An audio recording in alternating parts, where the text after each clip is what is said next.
Hi everyone. Some of you, or probably most of you, will know that I've been spending the last 7-10 days trying to get the model ready for display um, at the bronze day at the club. Something I try to do most years, and I use it as a guide along with the Bob Todd Memorial Day to see how progress is doing on the model over that period of time. Well, this time it's been a few years because we've had COVID, so hopefully today, well, for tomorrow, should I say, she will be looking far more advanced than she was before. Anyway, let's see if we can turn the camera and show the model. So, oh, excuse the mess of the workshop. It's hectic. I've been so busy doing everything else. So, start at the front. You can see it's looking. I mean, the black. If you can compare these images to 2018, when I had that disaster trying to do the black in 40C temp, this is a massive improvement. So let's get down a bit, let's have a look. So here we go, we can go along. I can show while I'm here, I'll show this. So this hatch, just like on full size, you'll be able to surface the valve guide links there for the 2-to-1 gear. And the other hatch, which at the moment has nothing there, lift it up, that's there, that I'm going to put in an oil reservoir, and that will feed the valve guides below. You can see this little tank here, there'll be pipes going from that up into the reservoir above, and it'll be the same for the front one. And again, that is as full size, although I don't actually know where they get the oil from, but for me, I'm going to be using that reservoir. It can go in there. Sand feeders there to the necks. In fact, when I just connect up the linkage, it's still dropping sand, so there must still be some in there. This is the linkage here for the sanders. You can see the builder's plate. Everything there, it focuses. So we can come down. The crosshead, which took me so much work to do. Drain cocks, relief valves on the stainless covers there. You can see one of the 2-to-1 links there. And the spring and metal discs for the buffers. Work down, you can also see that I've now put some paint on the splashers. This will have brass trim. For Flying Scotsman, she had brass trim here up to 1938. Once I have the brass trim fitted, I will use that as a guide to do the black and white lining within the splasher itself. So you can see expansion link, the rods. You can see I've lined the valance now as well. Nameplates back on, turn crank. Moving along, got the step, the drain cock going around the outside of the firebox, down to the Cartasi axle,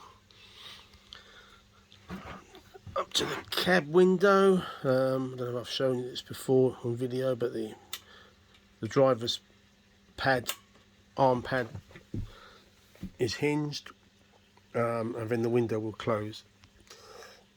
The doors for the tender, I haven't put the door on the cab itself yet.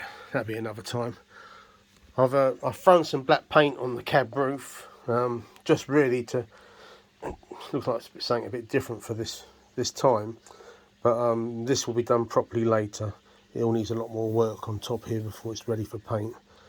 So that, as you can see, it's a bit rough, whereas the finished smoke box is how it will be eventually. Of course, these work, and this is actually removable, so I can get to the manifold and the levers which will be on it, the isolation levers, so you can isolate all the various controls in the cab. It also means I can see it when driving it from way back there behind the tender. And this hatch will be off during driving. So again, you know, yeah, I can get my hand in there, but I can't really see. But with the hatch off, it makes life a lot easier. Inside the cab, you can see the gravity handle there, and if I can move it around, that's the drain cock handle there. The wires are left over length at the moment because I haven't done the final fit on that. Currently, the only drain cock that's fitted, that is actually connected, is the middle cylinder. I've left the 2 outside cylinders. It's all there ready. I've just taken the pins out because I don't want to stretch that cable until I've actually happy with the final position of that cable.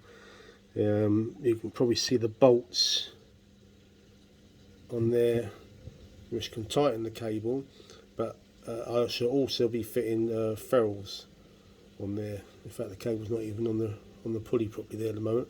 But yeah, and of course the bolt will be shortened down as well. Okay, and then of course you've got the tender. I don't think you can really get in there to see all the detail, but oh, there we go. Everything in there works except for the scoop.